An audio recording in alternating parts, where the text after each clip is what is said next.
Move as submitted.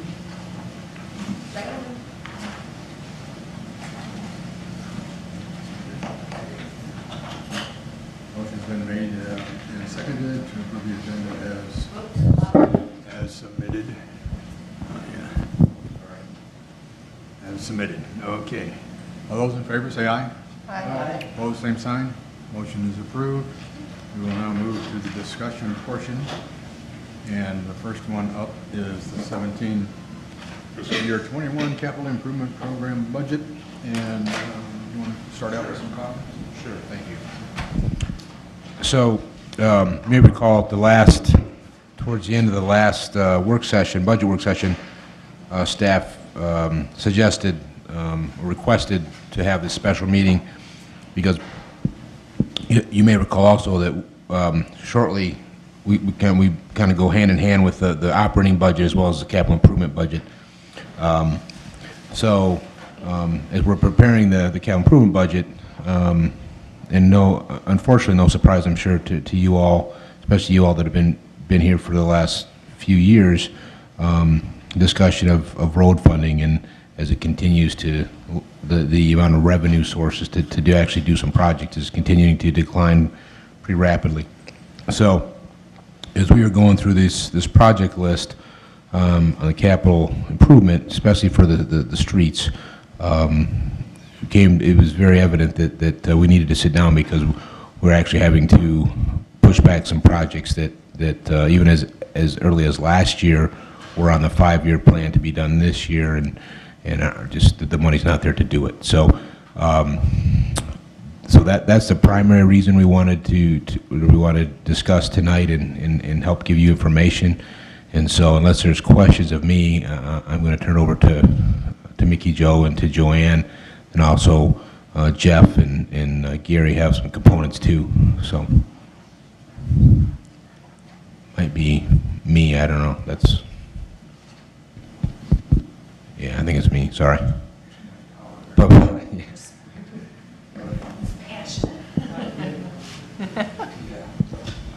All right, well, just as a quick review, see, I'm not, there I am. All right, as a quick review, what I've handed out, I'm going to hand things out as we go along, so we're not all flipping through papers trying to figure out what we have on our desk in front of us. But what you do have, in addition to the budget that we have met on the first couple work meetings, that was our general fund budget. And for those of you who are new or maybe need the refresher, the city is compiled of different funds, including a water and sewer fund, a major street fund, a municipal street fund, a major street fund, local streets, rec centers, a different fund. So when we met and we talked about our budget the first time, that's the general fund, and that is funded through our tax dollars. So that's what we spend a majority of our time on. But these other funds also need our attention, and we talked last week about equipment purchases for majority of those funds. And when we handed out the equipment sheet last week, you've seen that some of these were funded, like a pickup truck might be funded from water and sewer, it might be funded from the general fund, and things like that. But what we've devised in front of you is what we call our capital improvement program. And what this is a 5-year study of what we feel, and by we, it's a staff, the staff works together on this, for each fund, and includes the projects not only for this year, but the former years. And so this is a document that we like to adopt and review along with the regular budget process, and that's what we're really going to be focusing on tonight. Joanne has also prepared a capital improvement highlight, and then this sheet here shows you your projected fund balances and stuff like that. So with that said, before you take a real good look at this, I wanted to try to save on some paper and so that we can walk through it together. I'm going to do a slideshow presentation where we look at how things were submitted to us from staff's point of view on what needs to be done. And so if you want to pass these out, Jack, I'll start the slideshow. Thank you, Chase. He's right up.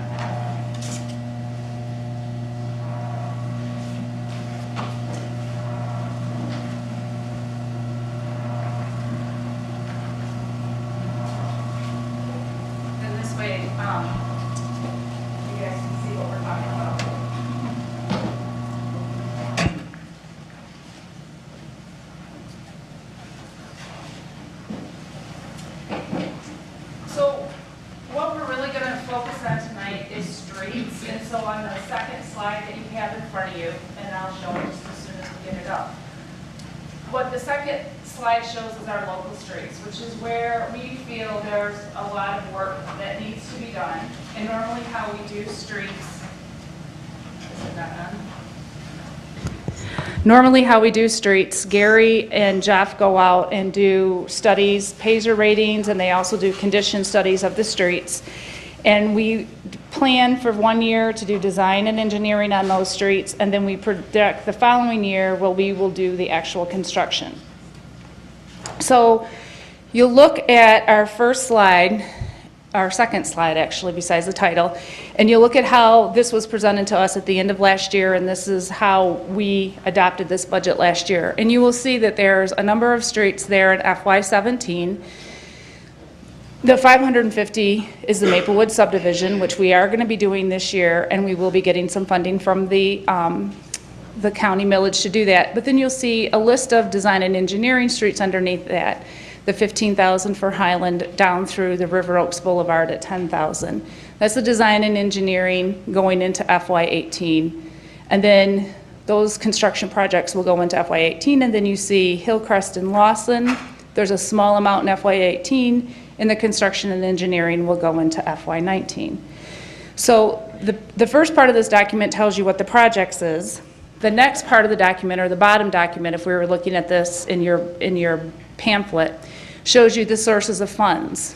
What we need to draw our attention to is our available fund balance at the end of the year. And in our local streets, which you see here, you see that in FY18, if we were to complete all the construction of that design and engineering that we were supposed to do, design and engineering for FY17, for those projects, we're in the whole $824,000. So needless to say, staff had to readjust and re-prepare this document.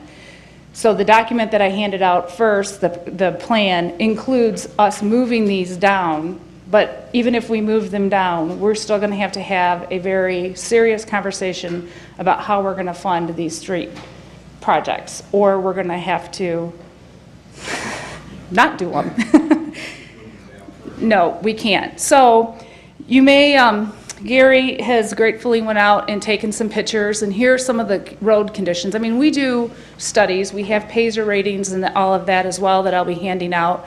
But these are some pictures of these very streets that we're talking about kicking out another year.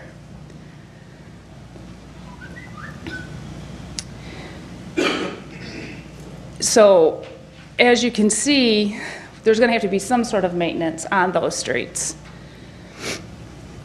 The way we have done street projects in the past, as you may be aware of, is we have bonded or issued bonds for those. Here's some more of the streets for the major streets.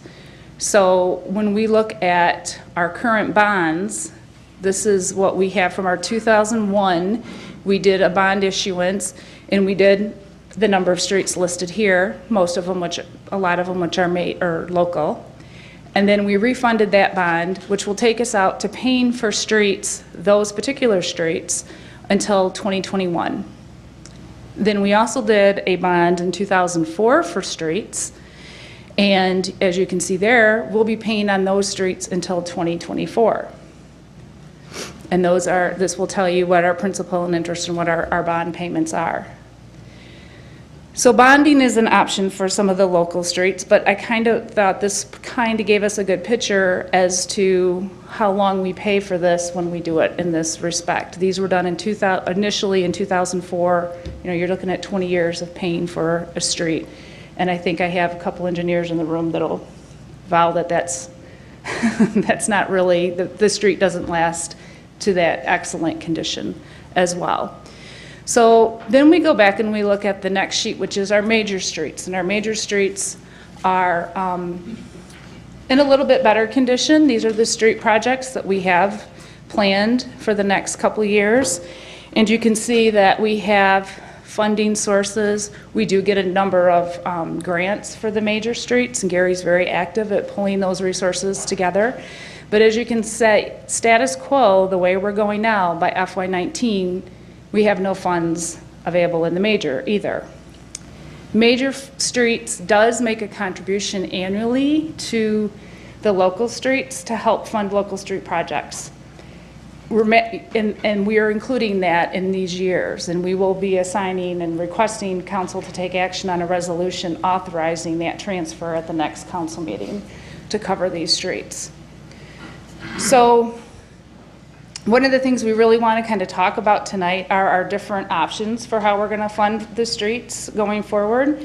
And as you may know, last year and this coming year, the Washtenaw County had levied a $500,000 of a road tax, which actually paid $210,000 of Harris Street out here, which I think we can all agree is a very nice drive.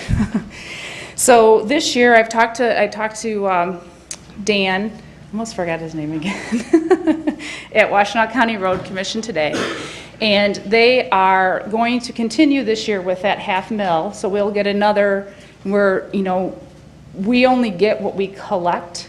So this is what we're expecting to get, 208. And we are planning, and included in those numbers in front of you, that 208,500 will go towards the Maplewood project that we are doing this year. So they're also looking at a ballot proposal for hopefully August that will put a $500,000 on for 4 years. And then originally that language also included where 20% of that would go into a non-motorized path. And that got some feedback from a lot of the communities, and our mayor is also on that task force. And so they've reduced that to a 10% that would go into, the proposed is 10% would go into non-motorized path. At this point, it's unclear, according to the Road Commission, if that 10% would come directly to us or go into Washtenaw County pool. So there's a good chance that we would not get that 10%. So for budgeting purposes, I use 90% for streets, because that's what the issue at hand is, streets. And that's what we anticipate. Now granted, that's assuming no growth, but for budgeting purpose. That's what we would be getting in additional revenue for the remaining 4 years of that county proposal if it passes in August. On the bottom you see, this is our shortfall combined major and local. So we have $824,000 in FY18. The county proposal would give us $187,000 to reduce that. So we're still at over $600,000 short to continue the projects as we have, as presented by our engineers, that needed to be done on that plan. So looking at this slide, we can get some idea of what a $500,000 or $1 million would generate for the city should we choose to do our own ballot proposal, knowing that the county is only going to go out for 4 years, and that 4-year isn't going to provide us as much relief as needed. So it's something we could consider. We've also contacted our bond and finance and got information regarding borrowing right now. If we were to borrow, and assuming that we wouldn't start construction on anything or need the funds until November of 2016, so that we could get through this summer. This is the 2.84 is the current rate, and this would be a 20-year. So again, we'd still be paying for these streets 20 years down the line, and our average payment would be $64,000 for the next 20 years. And then if we did a 15-year, the interest rate is a little lower, and our average payment would be $79,000. So either way, we're going to have to discuss and come up with a way on how to pay for our streets. Now, Terry, you have that handout, right? This page? This is the Pager rating that Jeff has supplied for us. It's included in your slideshow, but it's a little hard to see the street colors on that. So we're also handing out the big one. This shows us the condition of our streets. The colors are a little hard. Maybe it's easier on those. And then the next chart that is being handed out, whoops, is gone. The next chart shows, oh, that was, who are those people? The next chart shows where we are, where we've been in condition, and I'll try to find it, but you can see in 2000, the first year, you know, where we're at. The blue, 2016 is where we're at. Our good is going down. Then we go to fair, and our, you know, everything is growing in 2016 on the bad end of that chart. If I might, Joe. Yep. You first talked about, street gets to a point where it's not just failing a little bit at a time, it begins to exponentially. So you get, all of a sudden, you get through a winter, even a mild winter, and you go, holy cow, that really, you know, has decreased in a bad way over the years. Are you open for questions? I'm open for questions or comments, and Jeff and Gary are both here too, so this is not my expertise. The dollar amounts that were used to develop these budgets and shortfalls, are they predicated upon just a mill and fill, or doing something more extensive to the roads? Well, it involves we look at the process that each road requires, like some requires some concrete work, some requires utility work, some requires a mill and fill, some a total reconstruction because the base is bad. It wasn't built on a solid base in the first place. We're on clay, asphalt on clay, but then you need to put limestone and drainage. So each particular reconstruction is different of each street segment. We take that into consideration in the formula that we apply to unit prices for the 100-foot stretches. And so it comes up with a pretty accurate cost of that estimate. And how old are those unit prices? What's the time span? We keep them up to date yearly, They're applying yearly. bumped up a lot recently. Only the last couple of years because the economy was flat, and then the builders were absorbing the cost. They were suffering, most builders took a low cost. And then when the economy picked up, they had to recoup their losses. So That's why I was it went up. It went up 5% a year ago, 2 years ago, it went up a little bit over this year. So it's catching up to more current average prices. And then do you build in an inflation number or an inflator for subsequent years? Year to year, Further out? yeah, but I mean, every year we do the capital improvement worksheet, and we look at the cost and make sure that we're talking current numbers. Right, for 5 years out, so. 5 years out, well, 5 years out, if we're gonna program something through Watts, like the Federal Urban, or another grant, then we forecast out. So the unit numbers are escalated as time goes on? Yeah. Okay. Good. Especially for the grant project, because you gotta have the match. Yeah. Any other question I'd ask, do we have an opportunity to influence the 10% for non-motorized to get it to come to the community? That's the question that we want to shore up. Right. When I talked to Dan Ackerman, who does the finance for Washtenaw Road County, what the road commission feels and what the county feels are, you know, not necessarily the same, but he suggested that when we present a plan for where we want our money, and this is a reimbursement plan, we got to keep that in mind too. So for FY18, to get that $208,000, we have to have spent something and get it reimbursed. So we have to have some funds set aside to do that. But he said when you're designating your plan, it may be very beneficial for us to say, included in this plan is $150,000 worth of sidewalk or non-motorized, and then maybe they could sell that should come back directly to us. But it's not determined yet. And I was talking to the mayor today, and he is still adamant on getting that to come back to the local community. So who is it that's going to make that decision? Is that the county commissioners? The county commissioners, and I believe Dan told me that was on the agenda for their next meeting, and I don't know that date. Maybe one of you do, but I don't know for certain. Would it be beneficial if there was an opportunity to get the city of Saline saying we want 10% to come to us? An opportunity to influence the commissioners? Where to go? I could, and I know the mayor has submitted, but I don't, unfortunately, I did not see the letter. I know the mayor has sent a letter, but I don't know if it specifically talks to that 10% and where it should go or not. Certainly couldn't hurt, for sure. Right.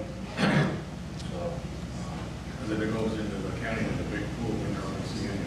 right, well, that's right. So That's our fear. My understanding initially, the discussion was, my understanding was that the initial discussion was they were going to take 20%, and that was going to go to County Parks and Rec for general projects for non-motorized pathways, the connecting communities and, exactly, right. And so, again, I had expressed my concern to the mayor. Again, you all may recall the mayor was appointed by the county to sit on this work group specifically for this, to discuss this Public Act 283 millage.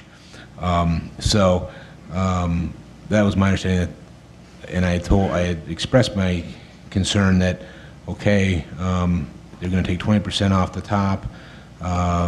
Okay, if that's the case, then why can't we have it and use it towards our own, non-motorized pathway projects here in the city? So it sounds like that's maybe the hope. And one, they decreased it from 20% to 10%, which is going in the right direction. And so hopefully we'll wait and see. It's yet to be determined if that 10% then would come back to the taxing jurisdictions. Do we know when the county votes on that? It was, the way I understood, Dan, that it was, a resolution was going to the board at their next board, and I don't know when they meet. I probably should have got that date. If this is correct, it looks like May 4th. So next week. Is their Ways and Means Committee followed by Board of Commissioners. And our next council meeting is May 2nd. Second. So in theory, I guess we could put it on the agenda for May 2nd. For action. We can get a resolution. Sent to We can drive it up. Yes, absolutely. Yes.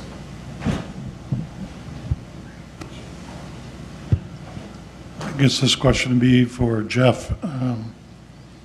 So say we did get the 10% back. A portion of the paved roadway is often marked off as bike path. Can we claim that as this non-motorized traffic if, say, we had a bike path on the road? Bike lanes certainly are a non-motorized facility, and they're part of our non-motorized transportation plan.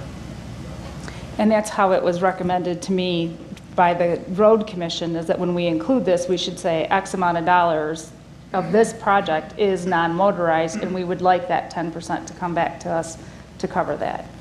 But that's the road commission, and the county ultimately has the say.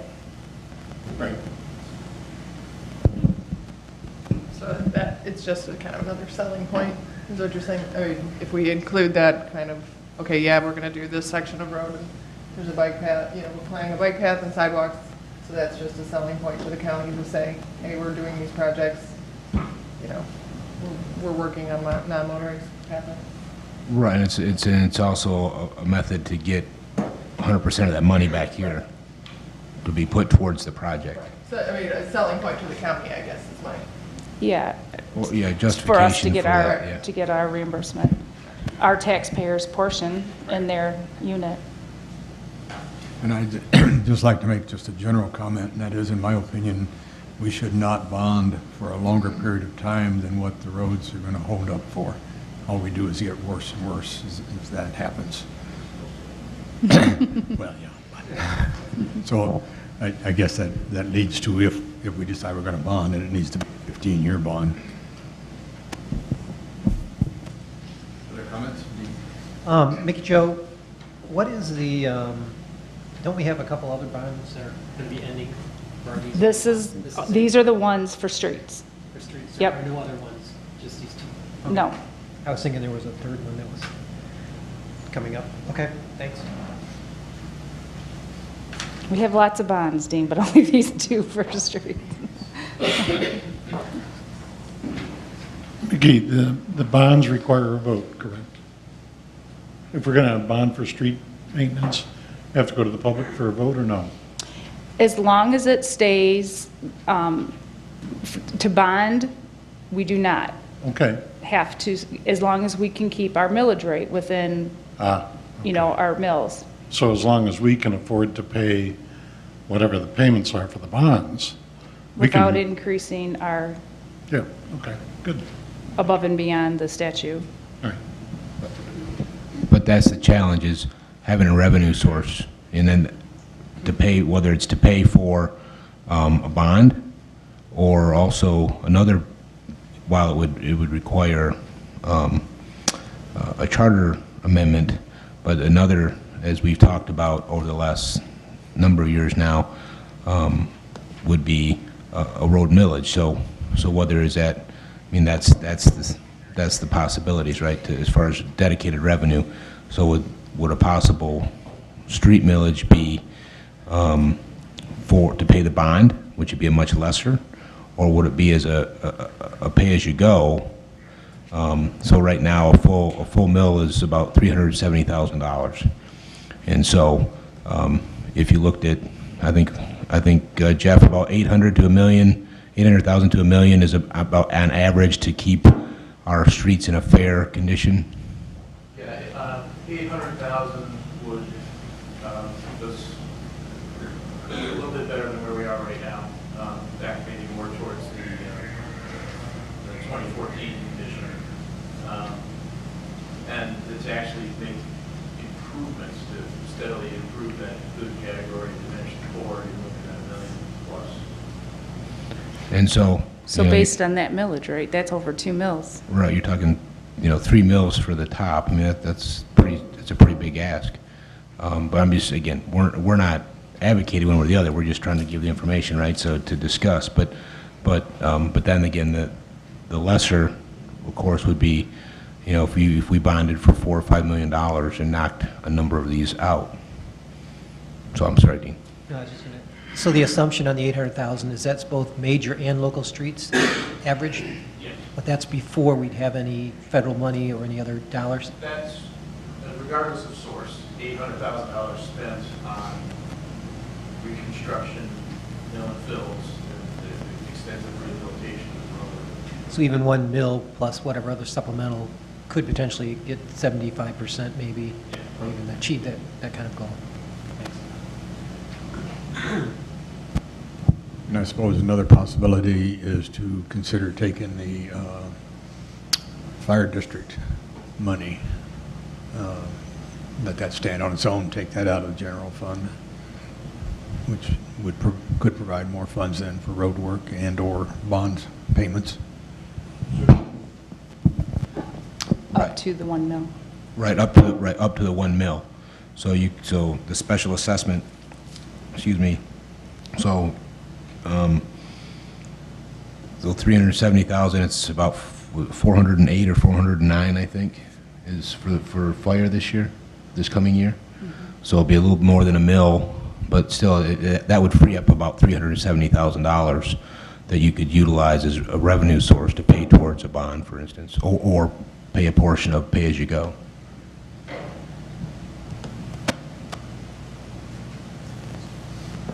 Other comments, thoughts, ideas? From my perspective, I think when we look at the road millage, I mean, this year, we've got so many millages that are going to hit that there's no way that if you put anything to vote for it.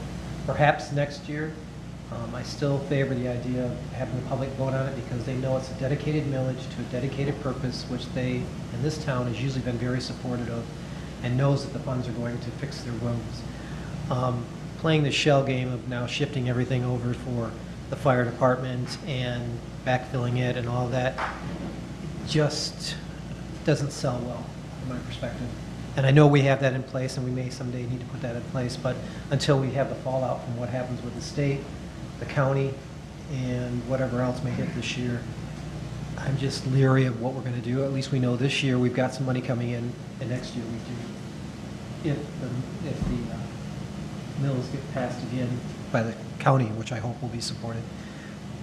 So my hope is whatever we do is going to be put to the voters, not necessarily having to build it into a, shift and adding another mill, just because that's kind of this whole issue that's happening with the County of Washington now, that people think that the commission board went ahead and put a tax in that shouldn't have been put in place, and that's now being fought out in the courts. Even though we have the power and the authority to do that, I think it's just a better sell. Okay, any other? Yeah, I would agree with that. I think,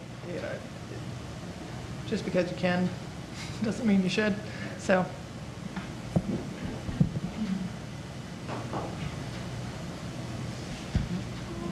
I think I agree. It's a tough time.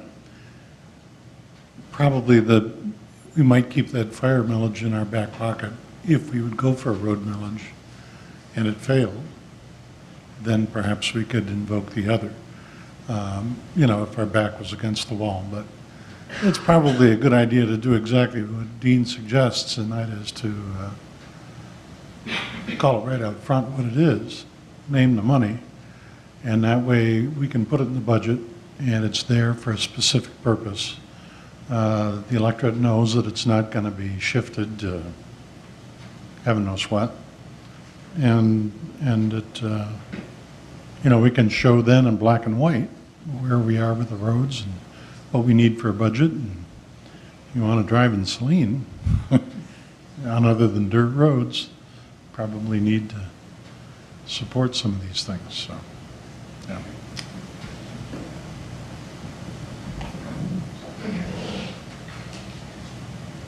I agree with the opposite side of the table. At this point, I think right now there's a lot of variables. We're waiting on some more information to come in on whether this other millage is going to pass. I mean, the roads are going to have to be repaired, and we can't, you can only push it out so far.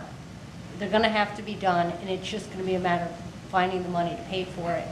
And I agree with what Dean had said with if we put it out there and say this is where the money is going, I think we would get public support for it. It's going to be the only way, because if you start looking at the chart, there's an awful lot of blue on here that's going to start turning red before we know it. And so, I mean, I think standing on the corner waiting to see what comes down the pike, we might be waiting a long time for that bus. So we're going to have to be a little proactive and kind of figure out what we can do on our own, with hope that we will get some money back from the county, and that can help go into the pot.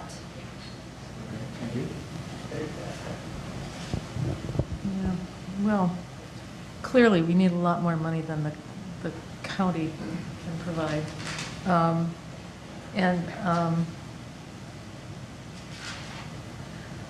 I think I also agree with, I think I prefer having a millage to bonding,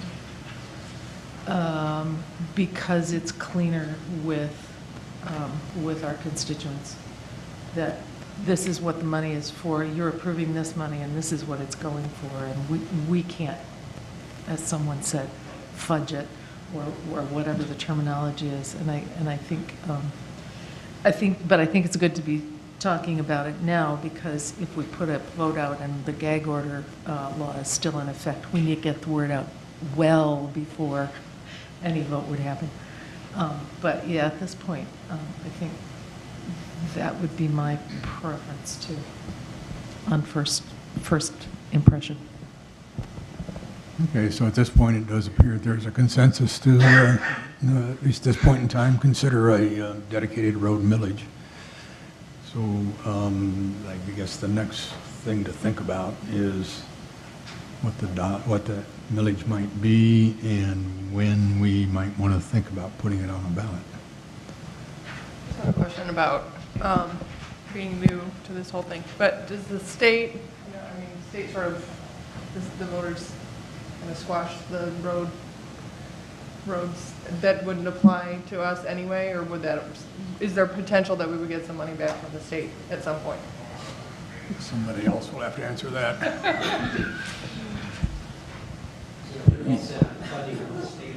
You got a coin, so we got a Oh. quarter? That's what I thought. Yeah, certainly the action that the state has taken last year is inadequate. And we're not going to see funding for at least another, when I say we, the state of Michigan isn't going to see funding for, what, another year or so, I think, as far as any increases. So, you know, we would get I believe, a slight bump in our Act 51 dollars. But again, Act 51 dollars aren't meant to go out and rebuild a bunch of roads. It's to maintain them. And so you're not going to get a lot, even with an increase, we're still not going to have even close to the satisfactory dollars that we would need to do what we have to do. So, I mean, there may be some dollars there. You know, you may recall you all approved applying for a grant application for a bridge repair a couple meetings ago. You know, those funding sources hopefully will continue to be there going forward. So, yeah, unfortunately, with as tentative as it is, I can't say for absolutely yes that there's going to be dollars there. I mean, they say there's going to be some dollars, but also, of course, with the fuel tax, right? I mean, depends on how the economy's going, how much fuel is consumed and purchased, and so it all has an impact, if that makes sense.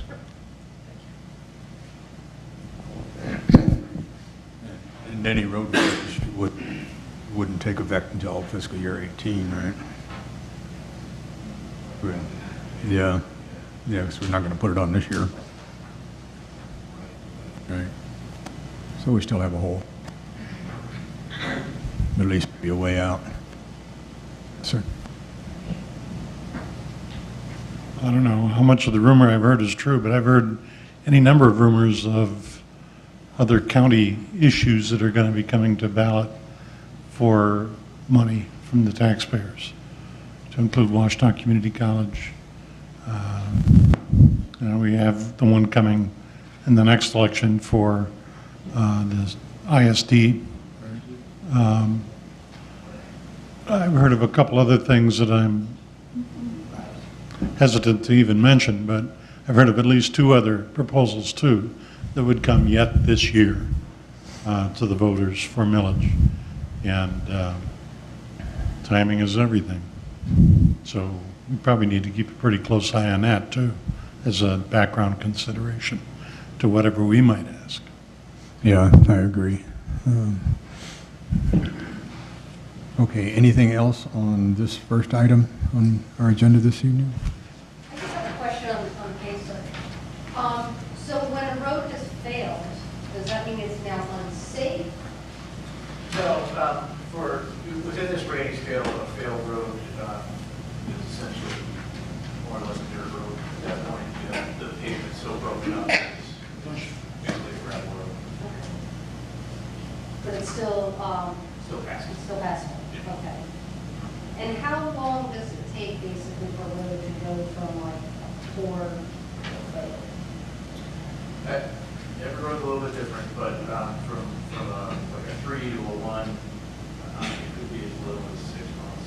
If it's, you know, if it's a really bad winter, that can break it up that much quicker. Or it could be, you know, 3 or 4 years from that transition. Like, you know, one example here is the Wildwood subdivision. In 2014, those were at the low end of the good scale. And now here in 2016, we're at the high end of the fair. You know, so in 2 years, they make a good fair.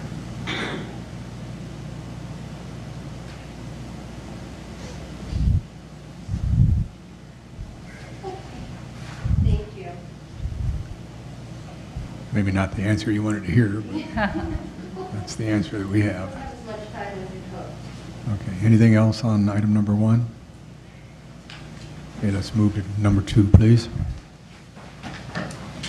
Well, just on the capital improvement program and document that you have, taking into consideration what we've just discussed, we will,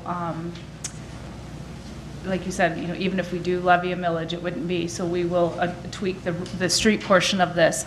But I would encourage you to take the time and look at that and through all the different funds and all the different projects.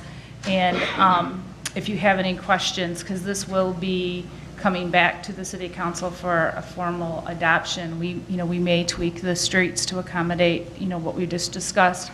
But any of the other funds, if you have any questions or comments or anything like on that, please, let us know. And then this usually, we try to get this adopted in June, right after we've adopted the budget, so that we can produce the two of them together. So I encourage you to look at that.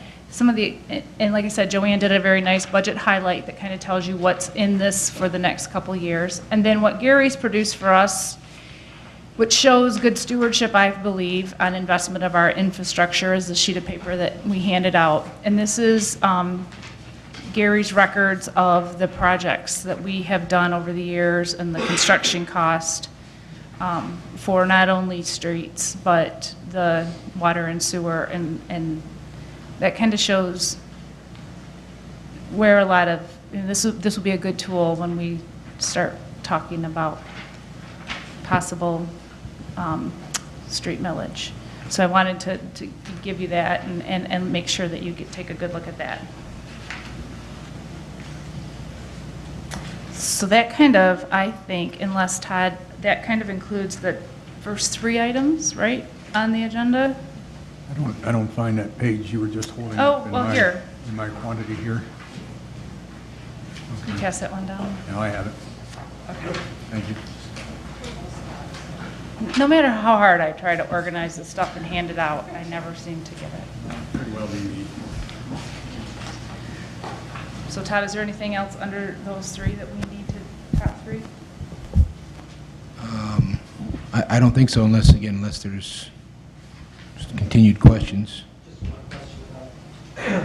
Looking at page 5 on the, projected general funds, excess unassigned year-end fund balance. What is the projected, using this fund balance, what is that as a percentage of our overall fund balance? I'm just thinking of potentially dedicating some of that money towards roads.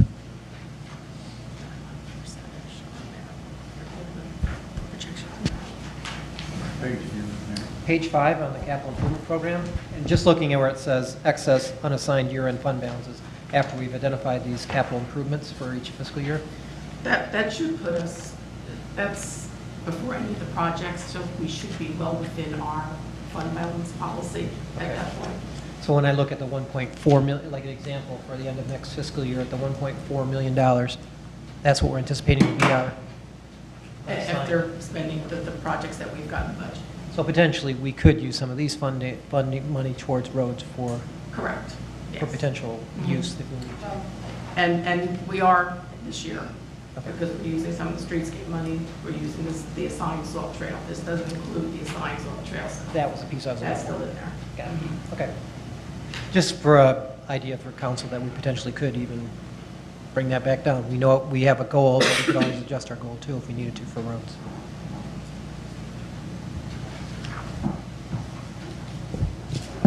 Anything else? Are we ready to move on to utility rates? Councilmember C.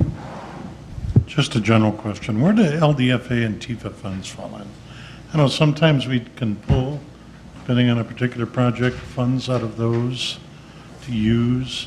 Are those geographically specific areas? Are those funds healthy? They're to the limit right now. I mean, we're stretching to because of the streetscape. And we're hoping that the current calculation that Plant Moran gave us for the personal property reimbursement is accurate, and we will start seeing a positive flow come back in, which would make them a little bit more profitable, more money available in the future. But as of FY17, they're kind of stretched to the limit. None of our major streets fall. Or local streets would. Or local, I meant local. Yeah. Okay, good question. All All right, utility rates, who's taking the lead there? Here's the, so for those, so as a refresher, and for those of us who are new to the city council, or this process, we, annually, we review the current water and sewer rates, taking into consideration all of the expenses. So water and sewer is considered an enterprise fund, which is funded by user rates. And so to determine those rates, we have to do a calculation that takes into consideration and this is Joanne's baby, but I'm trying to be her voice. It takes into consideration capital improvements, it takes into consideration operating expenses and all of those expenses. So as you can see this year, the capital improvement project that is having a nice impact, a large impact, is the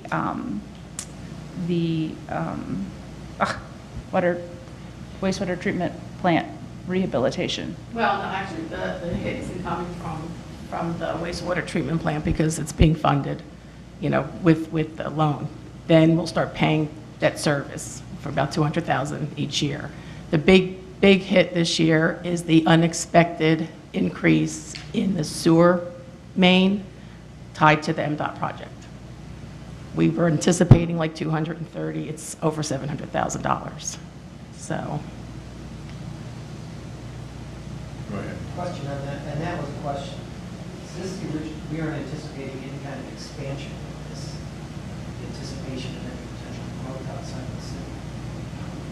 This is just replacing the line that's currently there, same capacity or larger? I know what is that? Wait, which line is that? The sewer line. $700,000, beyond that, sewer replacement? Overton Avenue, that's an 8-inch or an 8-inch. It's just a It's swamp. 3 blocks. Because it's the stage it is. Yes, that's a big hit to take in 1 year. Yeah. So do we have any idea how that large increase came about? What caused it?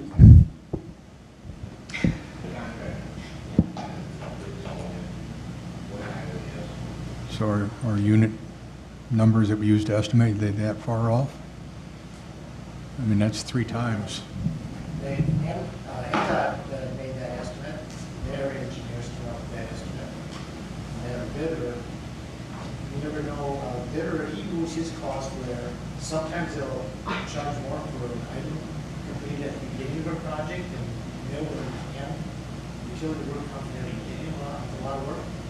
So, and then they put their removals over the trench in that also rather than street payments. So we don't know how the bidder has fixed that cost of new prices.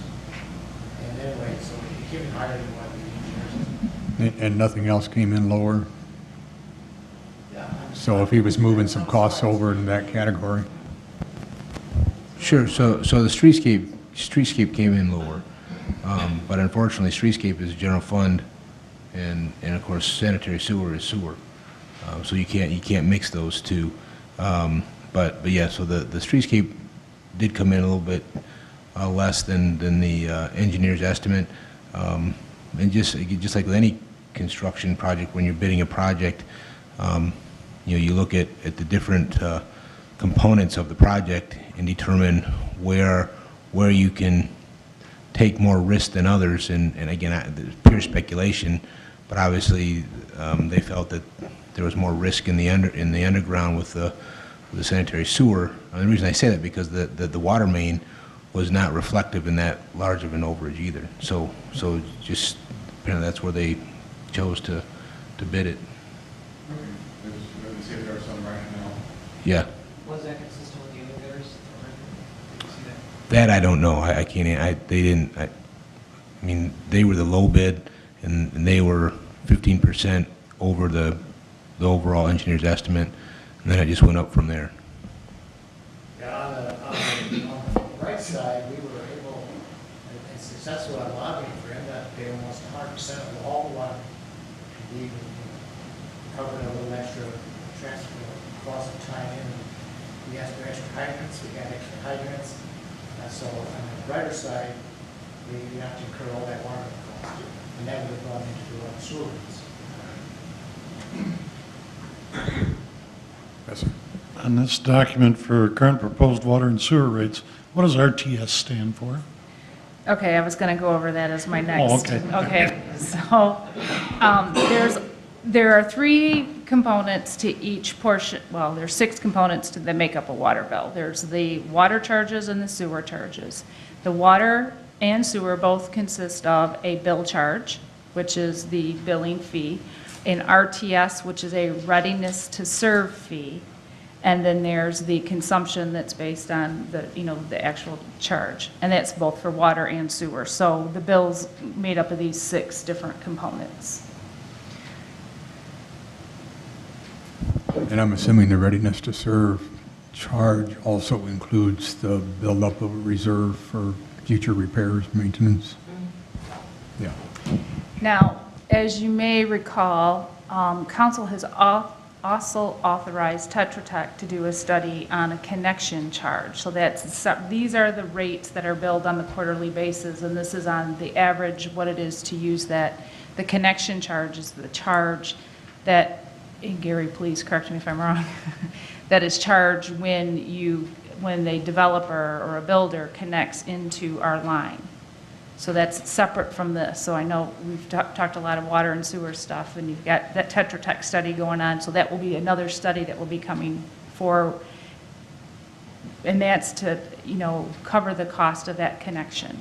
So this is just what the resident, and down towards the bottom, underneath the asterisk there, Joanne figured out what our average residential customer bill is, and based on that, this would be the proposed changes.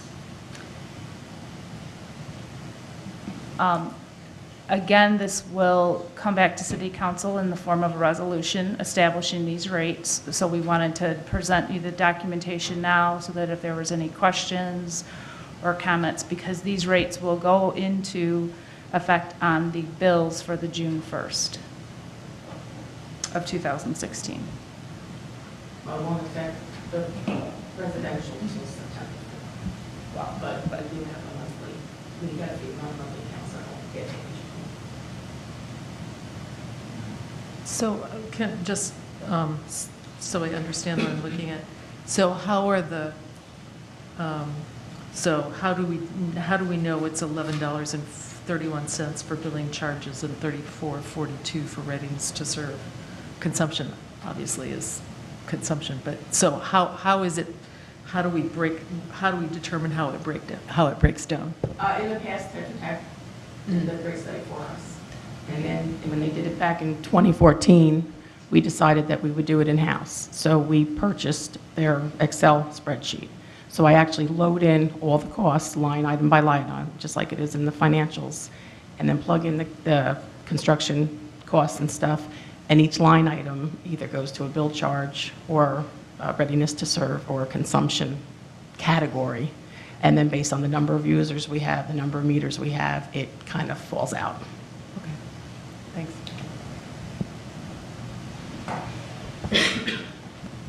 Yes, sir. Just a couple, assessing this, looking at our, the water rate charge is going down slightly. How do we spread the cost of less demand on water? So say we're using less water now, where is that flowing into the rate charge? Is it part of the It would have RTS? to go into the consumption rate, because if we are starting to use less water, but we still have all these expenses, obviously it's going to drive up that initial consumption cost so that we can recoup that lost money. And that's why I'm wondering why the consumption rate went down 2 cents instead of actually going up. When I look at that per 1,000 gallons. And then the other piece, I'm kind of surprised at the growth in the cost of sewer consumption charge, which is almost 50%. How are we handling, like that $700,000? Are we recouping that in a shorter period of time, or is it spread It's over the a whole period thing of time? in 1 year. So we're required to recover that whole $700,000 in 1 And year? I discussed this with Mickey. We've not done it in the past, spread it to smooth it out. It's an option. I mean, I assume it's an option. I haven't seen anything where we have to capture it.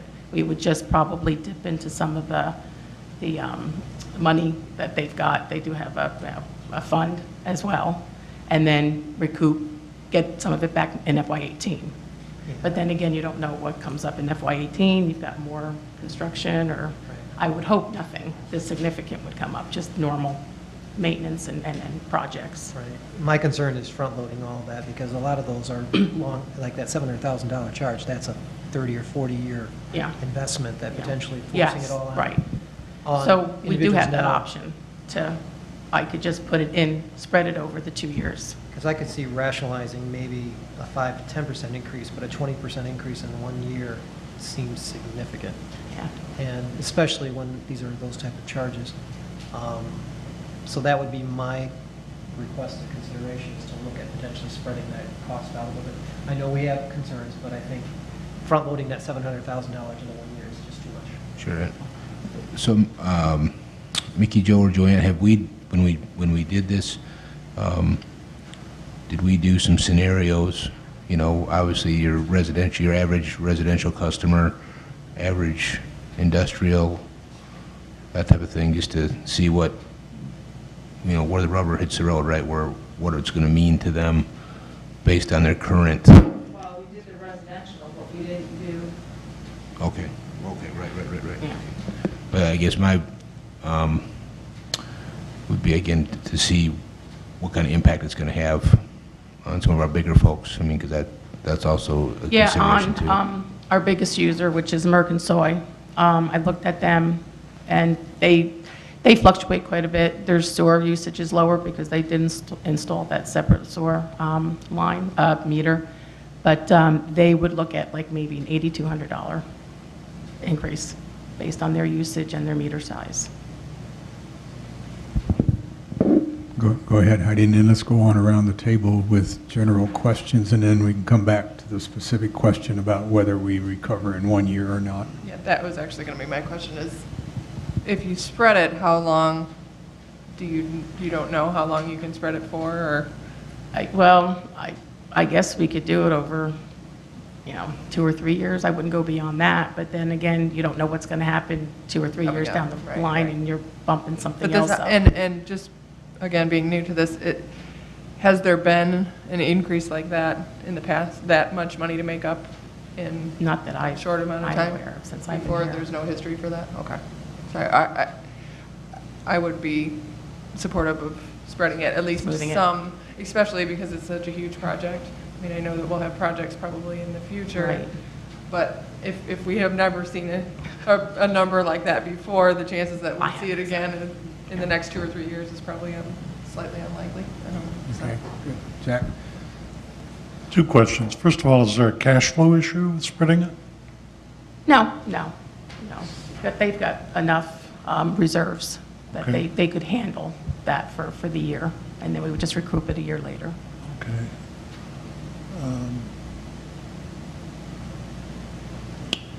Forgot the second question.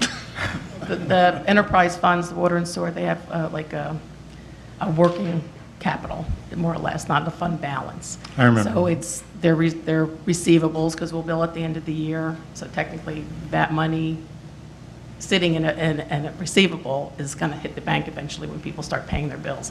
So it's kind of not liquid at any one point, but there's receivables, and then there's obviously their cash reserves as well. I remember my next question now. We got a number of new starts on the books right now, with the condo project over there on This does Henry have Street some and growth in it. up here.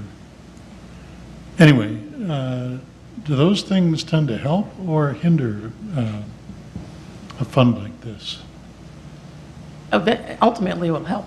Yeah. It'll generate revenue, and there is some growth built in for the Into next your couple of years projections? into this. Okay, Yeah. all right, thank you. Joanne did ask for, I think, provide her with estimate of how to do this, so she's probably got that baked in now. Yeah, there's some growth in the next couple of years based on, Connections, houses, some commercial. and like Mickey Joe said, Tetra Tech is currently working on the connection fee. The rates what's built into this right now is our current connection fee for all these new additions. If they come up with a bigger number, obviously that'll help us because we'll be charging more on the builders to have some revenue come in. But right now, it's still at the current rate. Janet or Linda, you have general questions, comments? I guess my comments would be, I mean, I hate to say it, but I would rather just suck it up and pay it off in a year. And just see, if we're talking about adding a millage in the future, I mean, you're going to have expenses after expenses after expenses. I think that we just try to roll it out, get it done, and would be my preference. What have we had for water price increases in the past? Nothing this big.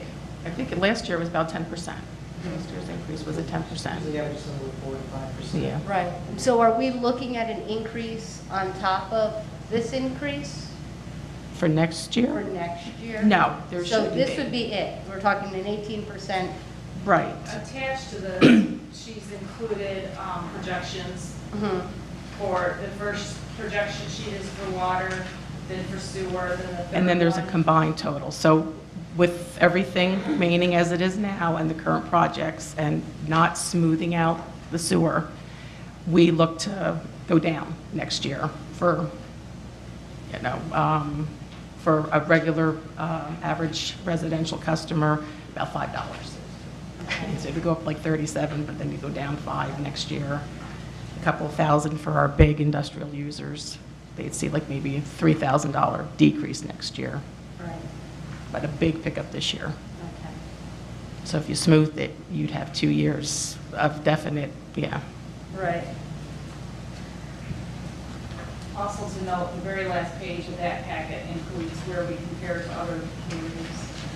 That was going to be my next thing. I figured it was going to come up sooner or later. Yeah, that was going to be where we are in comparison to Ann Arbor. It was hard to really compare them because Ann Arbor, on top of water and sewer, has storm sewer charges that they, based on acreage of land and stuff that they, the property sits on. Ypsilanti is every 2 months instead of quarterly, so their rates, and then they have this 63% surcharge on every bill. It's the total of their bill. They up it by 63%. It's going into a special fund just for capital improvements and debt retirement.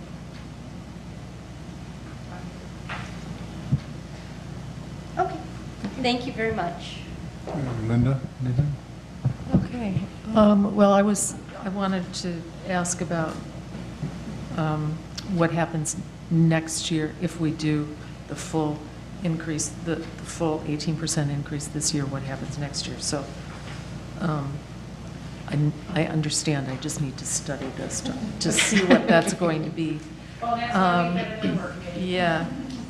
So is there someplace you can tell me on this sheet that I should look to get the quick answer? Okay, you're on the Change? I'm on the proposed pro combined. bros combined. Okay, that little middle box in the middle where it says charge for an Change. average residential customer. Okay. Next year, which is the Right.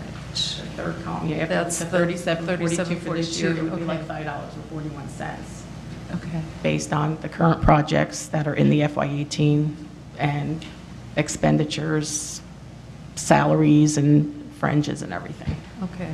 And then, and then 2018 jumps up again. It's right, they probably have got some other projects in there, big dollar projects. Okay. And then a huge drop in 2019. What is? Well, Or is that? It's probably their capital improvements. They haven't really fine-tuned their FY20 Okay. projects, so Okay. I'm sure that'll go So- up. So if we try to smooth out the increase over 2 years, we'll have 3 years in a row of Increases. big increases, as opposed to a year of respite. Right. And that's not to say that Well, FY18 yes. would be. Yeah. But so smoothing out would just mean 3 years in a row of just under increase, $20 a year increase we project. And hopefully there's more growth, you know. Yeah. Get more users coming in to share the load. Like I said, the connection fees, if they change substantially and if we have that development, that'll be increased revenue, which Right, will drive would down. help. Yeah, offset some of Help. these costs, so. But I guess I would say, you know, looking at the 3-year picture here,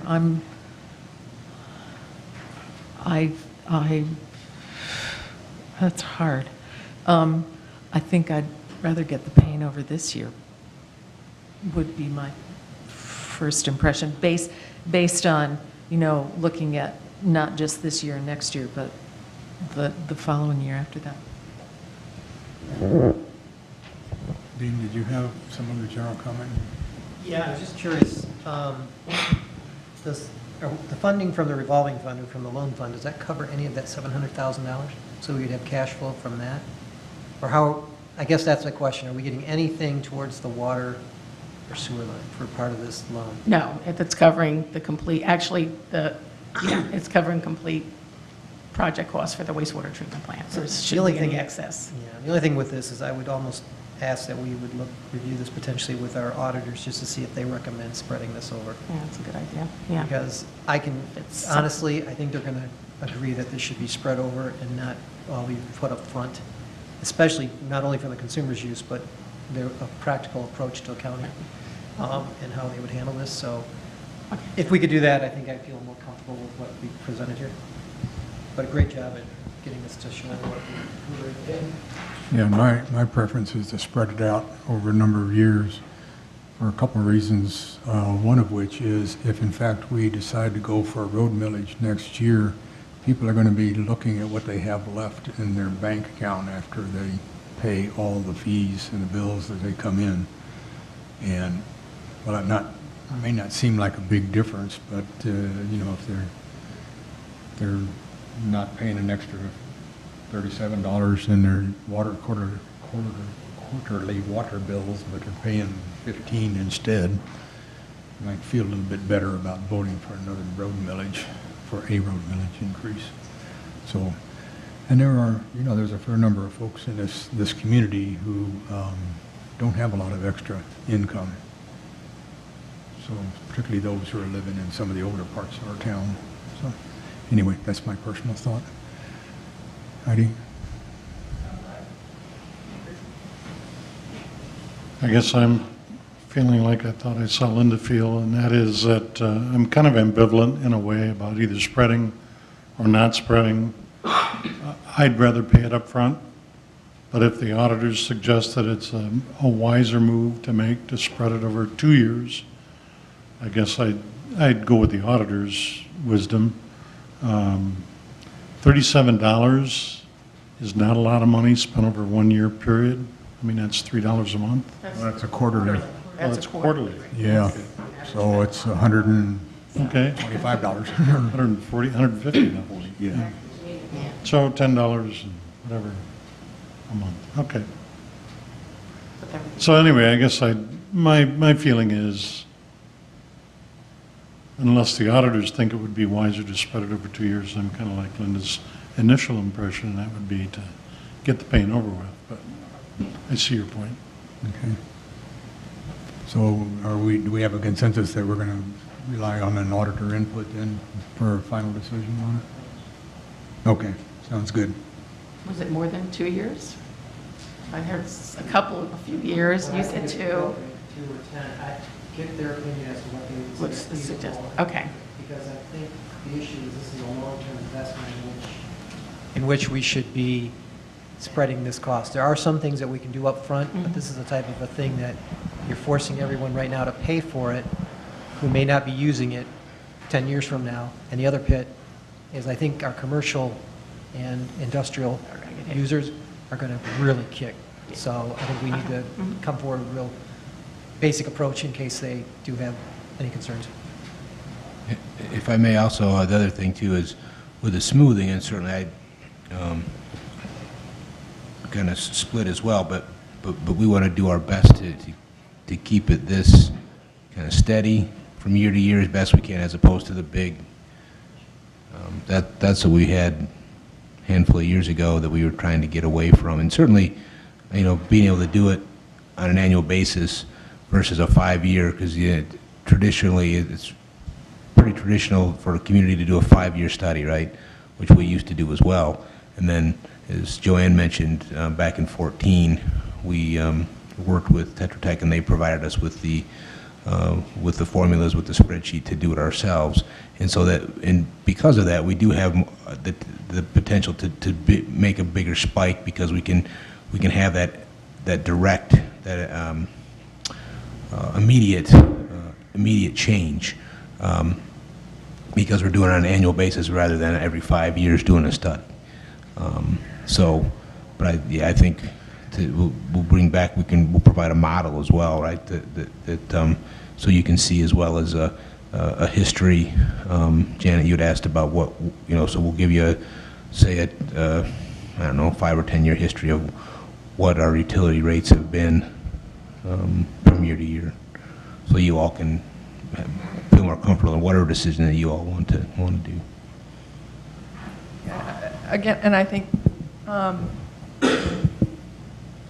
spreading it in my head makes, at least, you know, citizens can kind of budget, you know, especially if you can spread it for 3 or however many years, they can, at least they know that it's coming up. They're not, like Todd was saying, you don't have these huge, yeah, we need to pay for it, and it needs to be taken care of, and I agree that if we could, you know, in the perfect world, pay for it up front and just be done with it, that's fine, but to go from, you know, up here to a negative number the next year is very jarring for some folks.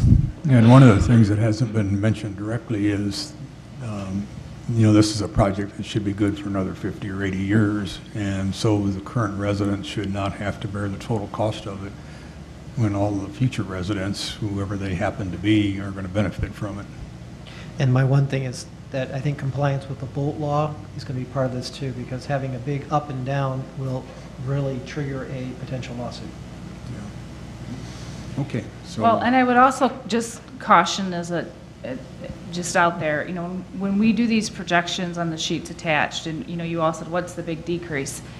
Water and sewer is a very, it's hard to determine. The maintenance is what we're doing, but at any given point, there can be a large, substantial cost of an infrastructure failure. We see it a lot with our water and especially our sewer. We shouldn't with the new plant, but so, you know, with these numbers that we're looking at for FY19 and 20 are our best guess, but as we get closer, those become more accurate. So these projections are just kind of so, you know, there's nothing saying that there's going to be that huge spike. It's just our projections, and the data that we get is just like, this is our maintenance.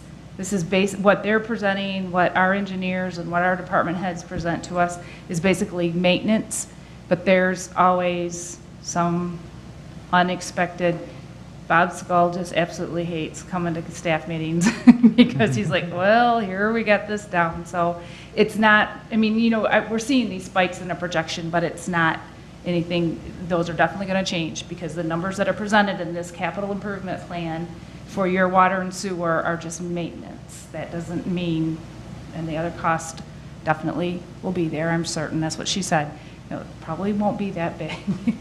So just as a reminder.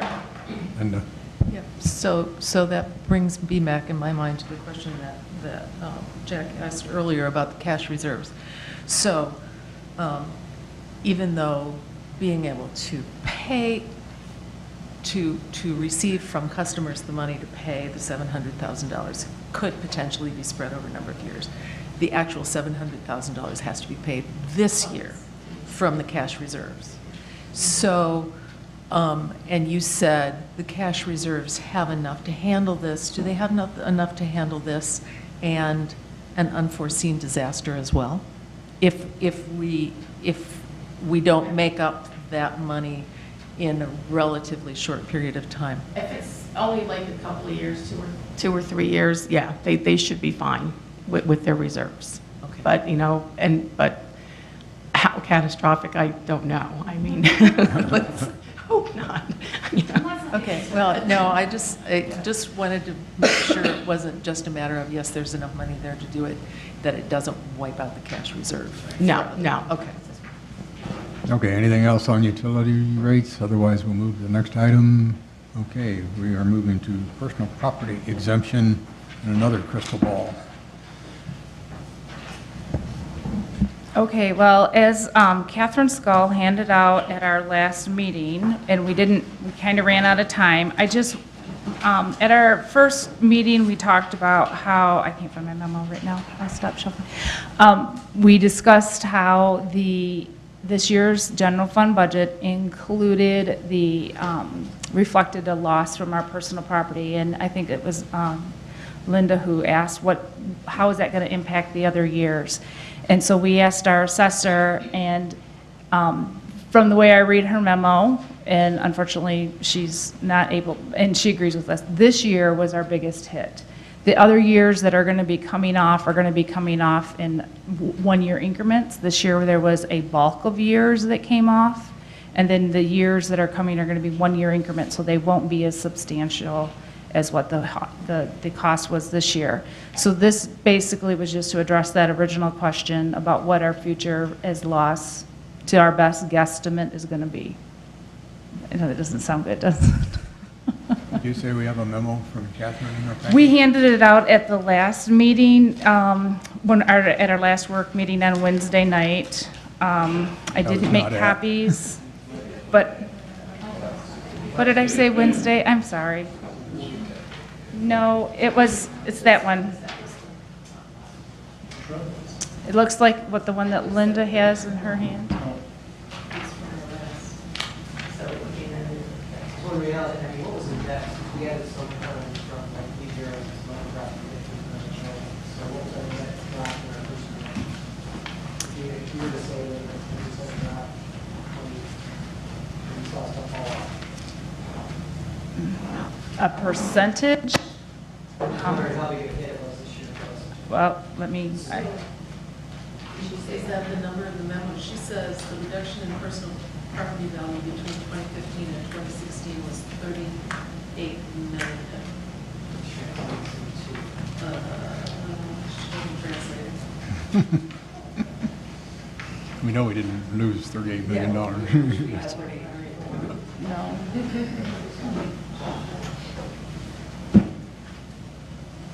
I unfortunately, I'm sorry, I do not have Catherine's memo, but, And that is being replaced, that is gone. Because I was trying to figure out, when we were talking about this, how they were going to do replacement, was that, we wouldn't hurt, but isn't the idea is that we're going to lose those taxes anyway, so they're every year taking that away, and we will not have any replacement revenue for that. we are getting replacement revenue for it in the form of the essential service tax. And we have calculated that out to be,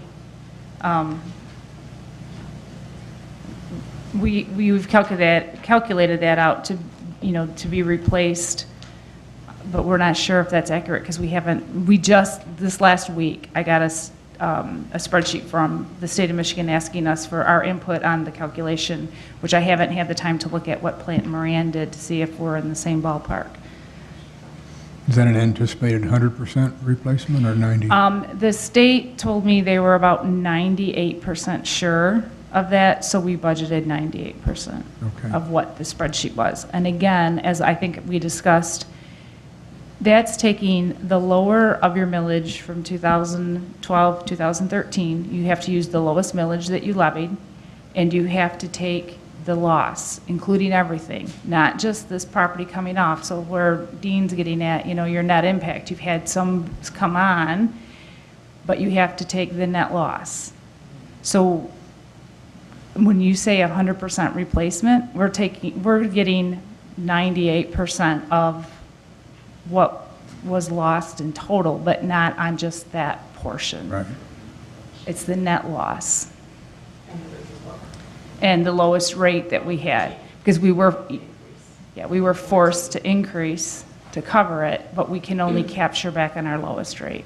and the net difference between anything that came on. So if 2012, we had X amount of dollars to what it is now, we're only getting the difference on that lost value.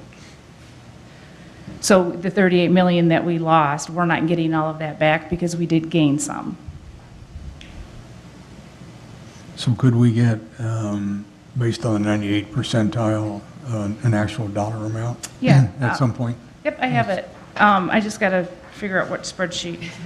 Do you have the number on the percentage, Joanne? Yeah, well, we lost about, like you said, 38 million was what came off the roll, and we're sitting at 417 million is what's on the roll now. So I guess we lost maybe about 8%, something like that. So our total amount that we are losing was $557,499 that we lost, and that's based on the 2013 taxable value to the 2016 calculated at the lowest cost. And we're budgeting, that's what we're anticipating coming back into. Most of this will be captured into our TIFAs and LDFAs.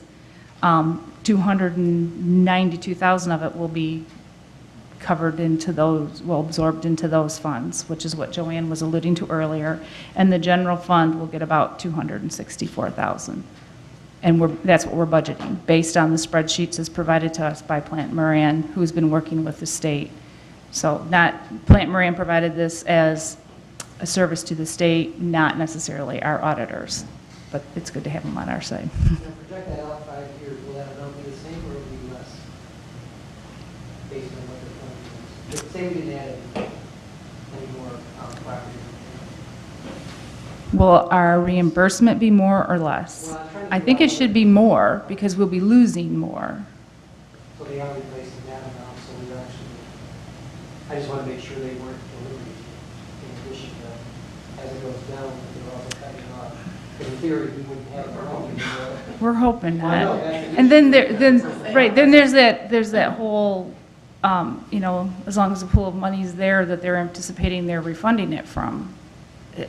Yeah, how much you want to bet that 98% decreases year by year? And that's what the auditors, when I talked to him, he said, you know, we're saying anticipate 98%, because they're 98% sure that those funds will be available. For this year. Yeah, it's encouraging.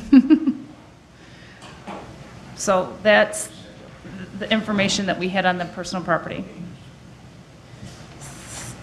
Okay, anything else then on personal property? Just full of good news here this I evening? know. I'm so excited to chair this meeting. See, I deal with this stuff every day, Joanne and I do. Okay, how about the last item on the agenda? The other FY17 budget items, I think Todd wanted to put that on there in case there were any questions that the council might have that you want us to pull together or get information for you. Our next, on the May 2nd agenda, we will be presenting the water and sewer information. So I will have the answer from Plant Moran about spreading that out, and we'll have, you know, absorbing it all this year and then spreading it out, and then we'll have to have a resolution so we could get those rates adopted. We will also be having the resolution for the transfer from major streets to local streets to help fund the project for the Maplewood Farms, and that resolution will be coming to you at the next meeting. And then we're having a public hearing, is it right, Terry? At the next meeting on the fire special assessment. At this point, you know, we don't have to make a determination on how we're going to fund that, but we do need to make that sooner than later, because if we do decide to use the fire special assessment, then we need to do another mailing, and we need to have another public hearing, which would be at the second meeting in May. So that's, I think by the next meeting, the next council meeting, we'll have to have some sort of a consensus and guidance as to how we're going to pursue that.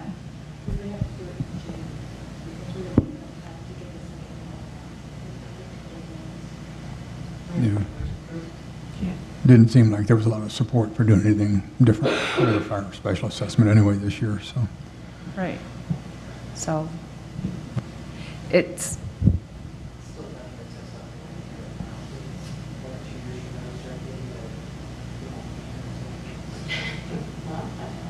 what's that? Using the way that we currently use the general village. Right, because we're capturing on personal property. Yeah.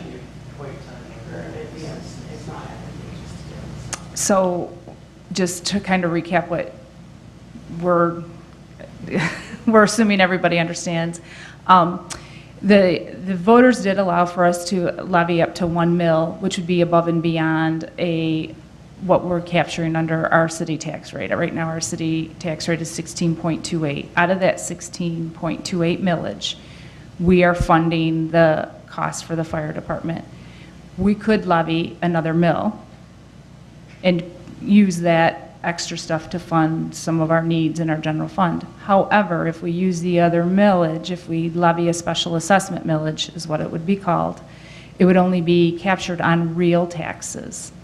And so none of the personal property tax at all would have any fire special assessment. So it is more cost beneficial for us to use it out of our operating millage, which allows us to capture it on real and on personal. But as Dean's alluding to, and the way personal property is going away, may not make a difference in a few years.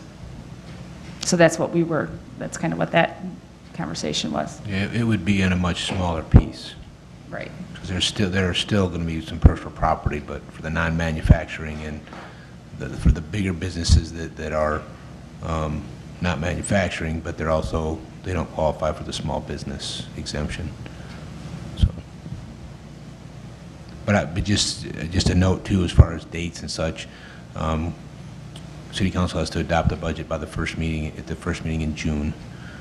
So as far as thinking, I guess what I would ask council to do is be thinking about to be able to give staff some direction at the next work session as far as is what we're proposing in the general fund to your liking. If you want to make changes, I would say we need to discuss that at the next work session, Which would be Monday. which would be Monday. From today. Right. So y'all, there'll be a discussion period as part of the work session to get your thoughts on if there's any changes that you'd all like to see.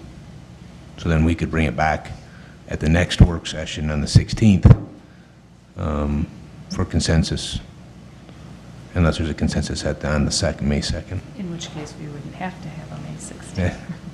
Just At throwing least, that out. at least for the budget, anyway. At least for the budget. At least for the budget. Yeah.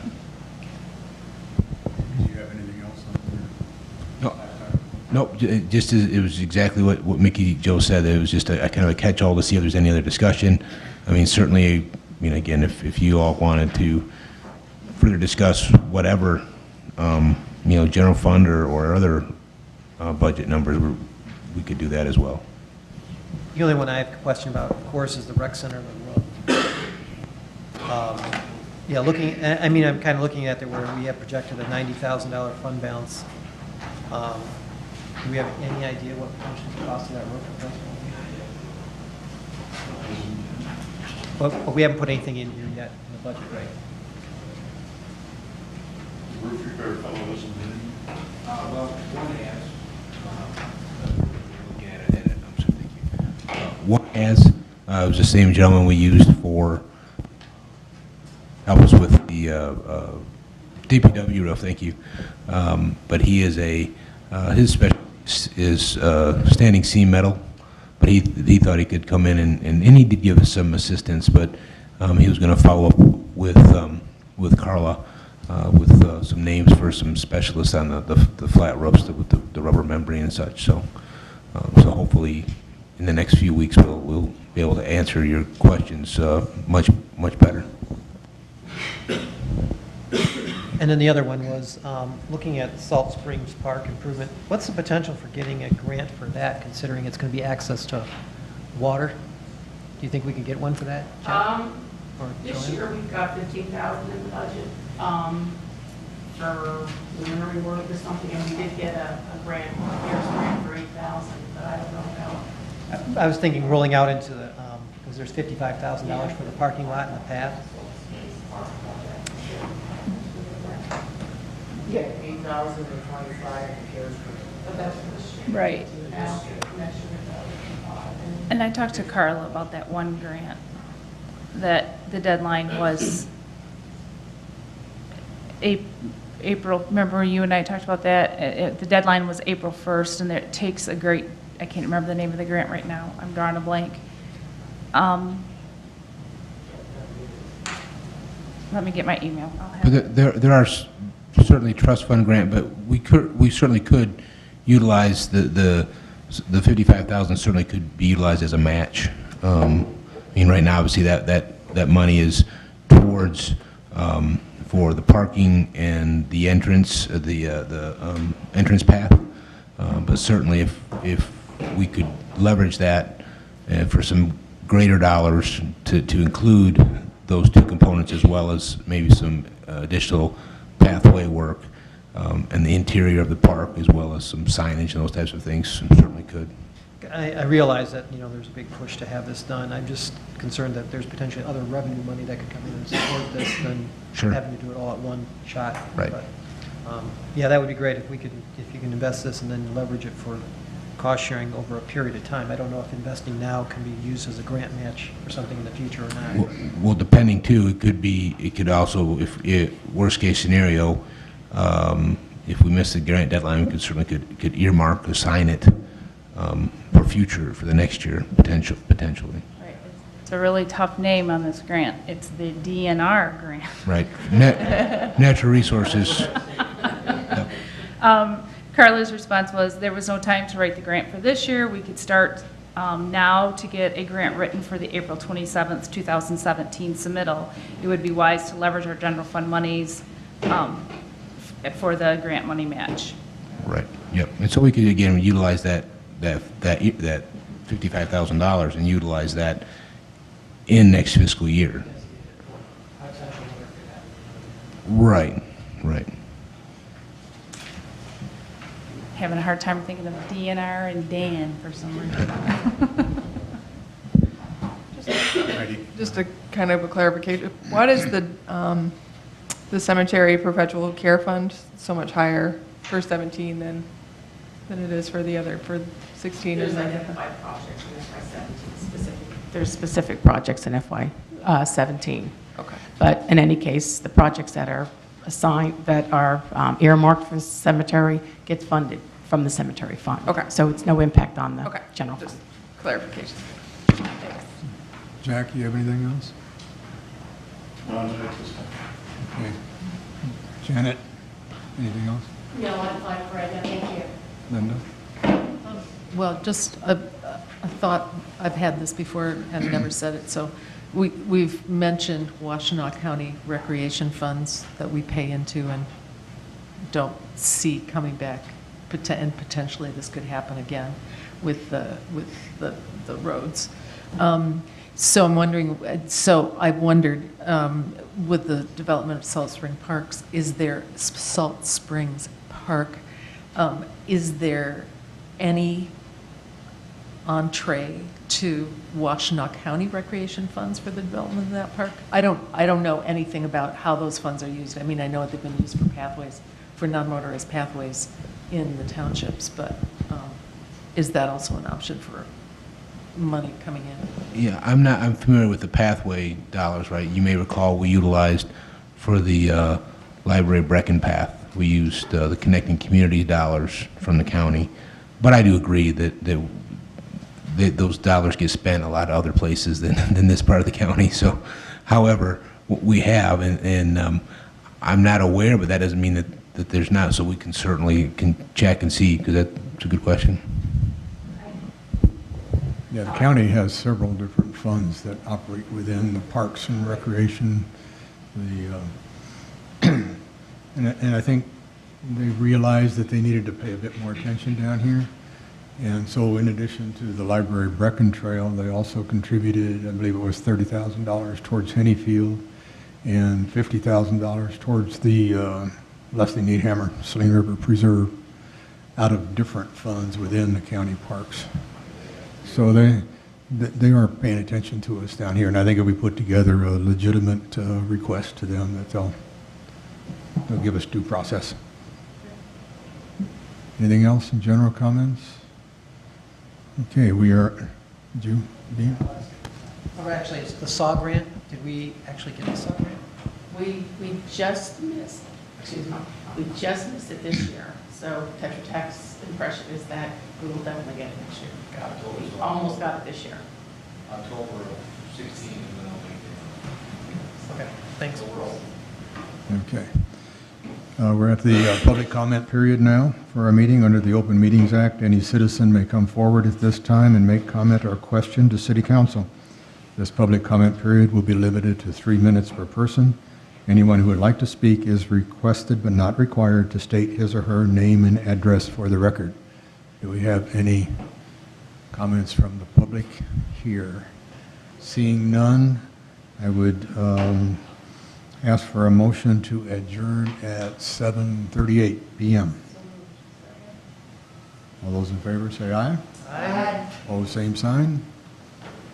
Motion, meeting is adjourned. Thank you.